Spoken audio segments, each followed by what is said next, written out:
Common mistakes on vegan and raw vegan diets, besides the well-known ones, I would say, you know, not eating enough calories or eating too much junk or just not eating enough vegetables or enough fruits and vegetables.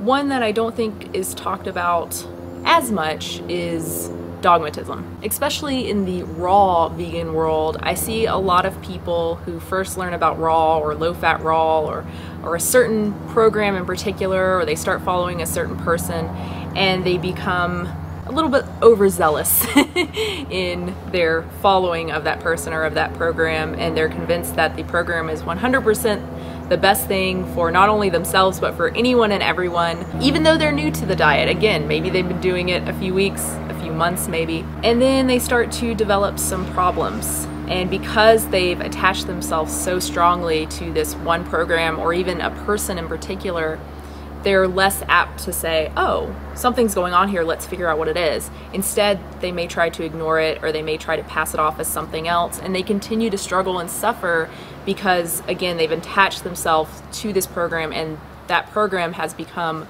a part of them instead of just a dietary program. This is a real problem, and it's something that, again, I see a lot, especially in the raw world, and it really bothers me because number one, I see a lot of people being very rude to other people because they aren't eating the same things that they are. And I also see a lot of people ignoring evidence, strong evidence, because again, this other person says this one thing and that's the person they're following, and so that's what they believe. And again, it can end up resulting in people really struggling for a lot longer than they should, simply because they have created this religion out of their diet.